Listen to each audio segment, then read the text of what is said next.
Assalamualaikum students, how are you all? I hope you all will be fine. Chapter number 6, Computer Logic and Gates. Exercise questions. Question number 5, part 3. Question number 5 is draw two table of the following Boolean functions, and the part 3 is f3 is equal to x naught y naught z naught plus x naught y naught z plus x naught yz plus x yz naught. ठीक है, तो इसको हम solve करते हैं. यहाँ पे सबसे पहले तो हमने यहाँ पे देखने कितने वेरिएबल्स हैं. अच्छा, ये 1 2 3 4, कुछ बच्चे ये समझते हैं कि ये जो 4 वेरिएबल्स है हमारे पास, तो 4 वेरिएबल्स का हम कैसे बनाएं. ये टर्म्स होती हैं, ठीक है, ये टर्म्स होती हैं. वेरिएबल्स आपके पास ये जो ये जो प्रोडक्ट की फॉर्म है, मल्टीप्लिकेशन की फॉर्म में लिखे होते हैं, ये आपके पास वेरिएबल्स होते हैं. दूसरी बात ये कि यहाँ पे आपने देखना है नंबर 1 वेरिएबल हमारे पास x है, y है और z है. ये वेरिएबल्स होते हैं, ये टर्म्स होती हैं. इनको आपने वेरिएबल्स नहीं लिखना. इन टर्म्स के अंदर जो भी अल्फाबेट्स यूज हो रहे हैं x y z, they are the terms. तो यहाँ पर x भी है, y भी है, z भी है. तो हमारे पास कितने इनपुट्स है, यहाँ पे 3 इनपुट्स होंगे. ठीक है, 3 इनपुट्स है हमारे पास. 2 रेज़ टू पावर आप 3 करें तो हमारे पास कितने जो है हमने बनाने होंगे, 8 जो है वो हमें इनपुट्स लेनी होंगे. ठीक है, 8 इनपुट्स कैसे लेंगे मैं आपको बताती हूँ. सबसे पहले इसको सॉल्व करना शुरू करते हैं. तो हमारे पास यहाँ पे है x y और z का हमने बना लिया है. अब हमारे पास x नॉट भी है, y नॉट भी है और z नॉट भी है. इसलिए हम जो है x नॉट का भी बनाएंगे, y नॉट का भी बनाएंगे और z नॉट का भी बनाएंगे. ठीक है, ये मैं क्यों बना रही हूँ x not y not z not, ये इसलिए वो स्टूडेंट्स जो डायरेक्टली इनको सॉल्व नहीं कर सकते उनके लिए ये वाला मेथड जो है वो बेस्ट है. ठीक है, सो हम x y और z, ये हमारे पास तीनों नॉट हैं, तीनों पे बार लगा दिए. यहाँ पे x y z आपने जो है कॉलम को इतनी ही स्पेस देनी है कि आप एंड पे जो है इस सारे को सॉल्व कर सकें. ठीक है, तो ये था हमारे पास x नॉट y नॉट, ये है x नॉट और ये है z नॉट. ठीक है, अब हम इसकी लाइंस ड्रॉ कर लेते हैं. अब इसमें हम पॉसिबल कॉम्बिनेशंस बनाएंगे. ठीक है, 0 0 0 0 1 1 1 1. ठीक है, 2 रेज़ टू पावर 3 8. तो हमने यहाँ पे कितने को पॉसिबल कॉम्बिनेशंस मैंने बनाने हैं, 8 बनाने हैं. ठीक है, तो मैंने 4 0 लेने हैं और 4 1. ऐसा नहीं करना है कि अगर आपके पास 8 आ रहा है तो आपने 8 zeros लिए और 8 1, ये जो है रॉन्ग कंसीडर होगा. ठीक है, तो आपको जैसे मैं ये कॉम्बिनेशंस बना रही हूँ आपने वैसे ही इनको जो है बनाना है. ठीक है,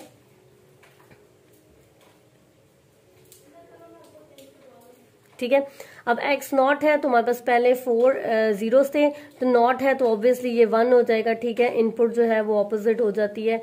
यहाँ पे 4 zeros हैं, यहाँ 4 1 हैं, तो यहाँ पे हम 4 zeros लगा देंगे. ठीक है, फिर यहाँ पे 0 0 है तो नॉट पे आके 1 1 हो जाएगा. यहाँ पे 1 1 है तो ये 0 0 हो जाएगा. यहाँ पे 0 0 है, ये 1 1 हो जाएगा और यहाँ पे 0 0. ठीक है, इसी तरह हम इसको जो है वो ड्रॉ कर लेंगे.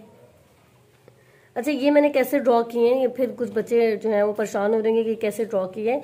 मैंने इन्हीं को जो है ना इनको ऑपोजिट लिखे. यहाँ पे नॉट का मतलब होता है अगर आपके पास 0 है, फॉर एग्जाम्पल नॉट का क्या मतलब होता है, अगर मेरे पास इनपुट 0 है तो आउटपुट 1 आएगी, और अगर मेरे पास इनपुट 1 है तो आउटपुट 0 होगी, मतलब इन्वर्ट हो जाएगा.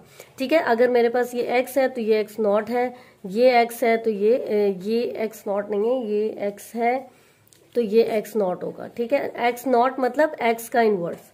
ठीक है, अच्छा, अब यहाँ पे हमारे पास x नॉट y नॉट और z नॉट तीनों को हमने मल्टीप्लाई करना है. ये प्रोडक्ट की फॉर्म में लिखी हुई है, इनको मल्टीप्लाई करेंगे. तो पहली टर्म 1 आएगी, 1 1 और 0, ऑब्वियसली 0 आएगा. ठीक है, 1 मल्टीप्लाई बाय 0 मल्टीप्लाई बाय 1, जाहिर है 0 आएगा. 0 क्यों आएगा, क्योंकि जब अगर 0 किसी भी टर्म में 0 आ जाए, बेशक यहाँ पे 1 है, यहाँ पे 1 है और यहाँ पे 0 आ जाता है, तो 0 जिसके साथ में मल्टीप्लाई होता है वो सारी वैल्यू जीरोज हो जाती हैं.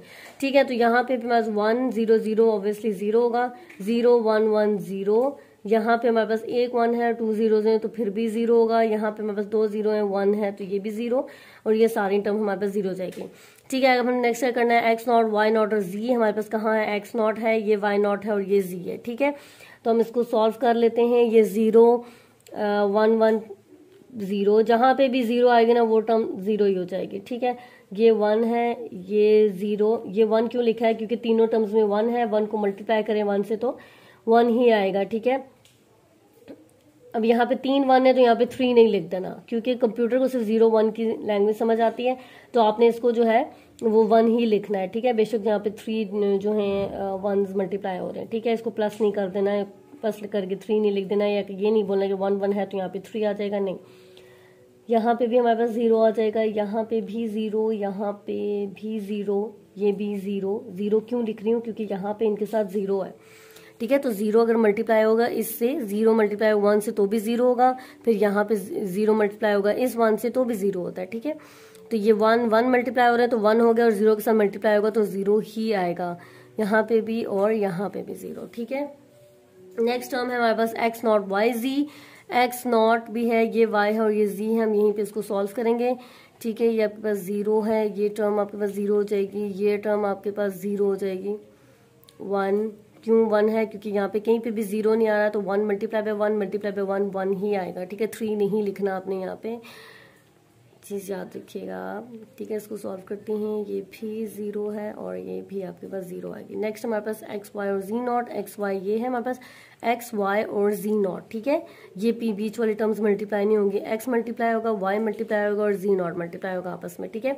तो 0 0 और 1 हमारे पास ऑब्वियसली 0 है, यहाँ पे भी 0 आएगा, यहाँ पे भी हमारे पास जो है वो ऑब्वियसली 0 ही यहाँ पे है, एक्स नॉट पे तो मल्टीप्लाई होकर 0 ही आएगा, ठीक है। उसके बाद यहाँ पे भी 0 है, एक भी टर्म 0 हो तो बाकी सारी जो है वैल्यूज भी 0 हो जाएंगी। अच्छा यहाँ पे 1 है, यहाँ पे 0 है, यहाँ पे 1, तो ऑब्वियसली फिर ये 1 नहीं होगा। यहाँ पे 0 है, यहाँ पे 0 है और यहाँ पे 0 है, तो मल्टीप्लाई होगा 0 ही आएगा। यहाँ पे भी जो है क्या है, एक्स वाई और जी नॉट, तो तीनों में 1 आ रहा है तो यहाँ पे 1 ही लिखेंगे। ये जी नॉट पे 1 है, वाई पे 1 है और जी पे 1 है, ठीक है। वाई जी आप इस तरह मल्टीप्लाई कर सकते हैं। अच्छा यहाँ पे एक्स है, वाई एक्स पे 1 है, वाई पे 1 है, बट जी नॉट पे 0 है, तो ये हमारे पास 0 होगी, ठीक है। अब हमने करना ये, हमने इन तीनों टर्म्स को प्लस करना है। देखिए हमने बोला था ना कि हम इनका प्रोडक्ट फाइंड आउट करके, ठीक है, और फिर इनको क्या करेंगे, प्लस करेंगे। तो प्लस में, प्लस तो बहुत ही सिंपल है, ठीक है। आपने यहाँ पे 1 0 0, तो प्लस में वैल्यू 1 ही आएगी। यहाँ पे हम मल्टीप्लाई तो नहीं कर रहे ना, जो वैल्यू यहाँ पे 0 आएगी, यहाँ पे भी वैल्यू 1 है, यहाँ पे चारों टर्म्स में 0 था तो यहाँ पे 0 आएगा। यहाँ पे 0 0 0 0 को प्लस करेंगे तो 0 ही होता है, प्लस 1 करेंगे तो ऑब्वियसली 1 ही आएगा यहाँ पे, और 0 यहाँ पे हमारे पास सारी ये 0 होगी, ये सारी 0 होगी, ये 1 और ये 0। सो क्वेश्चन नंबर 5 के सारे क्वेश्चंस को मैंने सॉल्व कर दिए। अगर आपको किसी में कंफ्यूजन है तो kindly ask to me. Thank you so much.